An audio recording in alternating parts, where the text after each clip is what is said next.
तो इससे मोक्ष तक पहुंचने का रास्ता भी साफ हो जाता है। जय जय साथियों, सोहम गुरक्ष गुरुवे नमः, सोहम गुरक्ष गुरुवे नमः, सोहम गुरक्ष गुरुवे नमः। सर्वे भवन्तु सुखना, सर्वे सन्तु निरामया, सर्वे भद्राणि पश्यन्तु मा कश्चित् भाग् भवेत्। साथियों, कैसे हैं आप?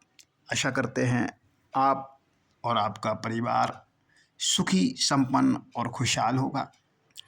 और आपके परिवार की खुशहाली के लिए मैं पर ब्रह्म परमात्मा से विनय करता हूँ कि आपको सुखी, संपन्न और खुशहाल रखे और आपका जो भी काम अटका है, जो भी आप सोच रहे हैं, वो पूर्ण होने वाला है। तो साथियों, आज मैं एक ऐसा रहस्यमयी सर्वश्रेष्ठ यंत्र के बारे में बता रहा हूँ जिसे आपने बनाकर और उसका तप कर लिया। थोड़ा सा तप का मतलब यह है कि तप में बड़ी ताकत होती है। तप से बड़े बड़े ऋषियों ने दुनिया को बदल दिया। ब्रह्मांड भी तपस्या करने वाले का साथ देता है। बहुत बड़े बड़े काम जो भाग्य में ना भी लिखे हों, वो भी तपस्या से प्राप्त किए जा सकते हैं। देखिए, एक छोटी सी कहानी मैं आपको बताता हूँ। काशी में गंगा उल्टी बहती है, वो भी तप का कमाल है। आपको बता दें कि मणिकर्णिका घाट से तुलसी घाट तक गंगा उल्टी बहती है। इन दोनों घाटों के बीच की दूरी 1.5 किलोमीटर है और दूरी में करीब 45 घाट पड़ते हैं।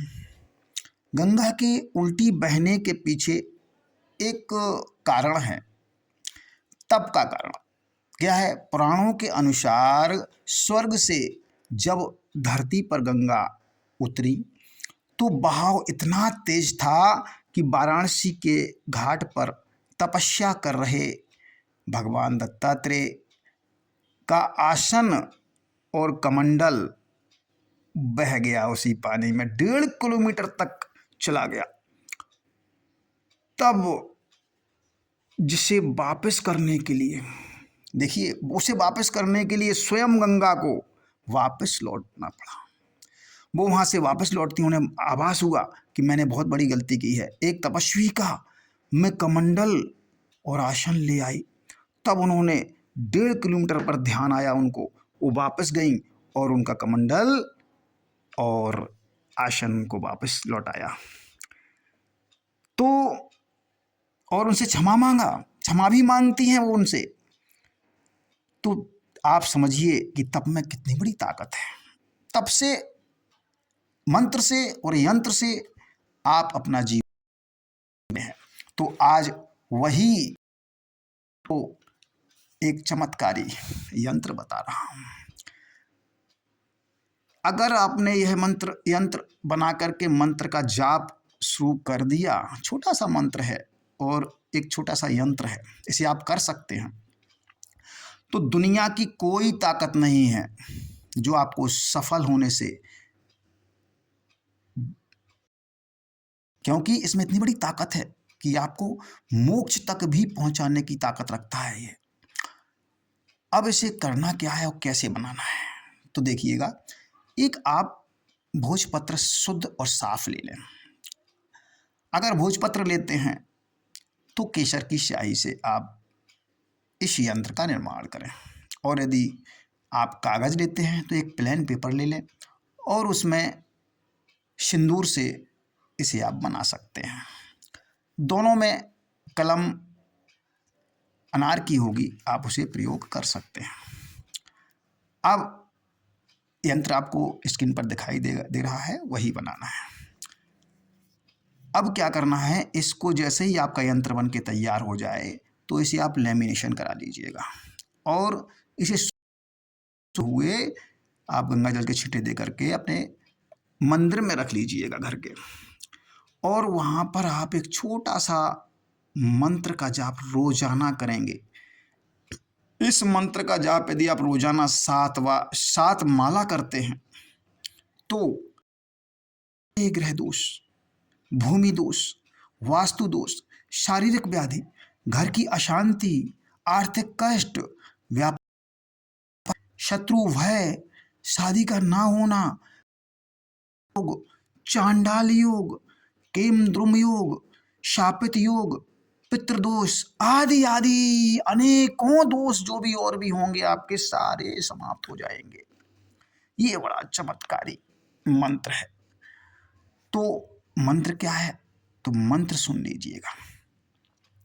मंत्र छोटा सा है, ओम अरहम नमः, बस यही मंत्र है। एक बार और सुन लीजिएगा, ओम अरहम नमः। तो इस मंत्र का जाप आपको करना है।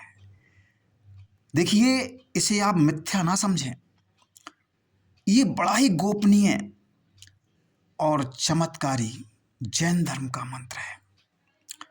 अगर आपने रोज 7 माला पूरे जीवन भर जपने का संकल्प यदि आप लेते हैं और इसका तो मान लीजिएगा कि आपको मोक्ष तक पहुंचने से कोई रोक नहीं सकता। आपका मोक्ष निश्चित है।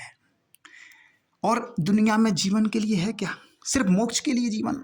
आदमी, एक योगी व्यक्ति केवल मोक्ष के लिए जीता है, तो इससे मोक्ष भी संभव है।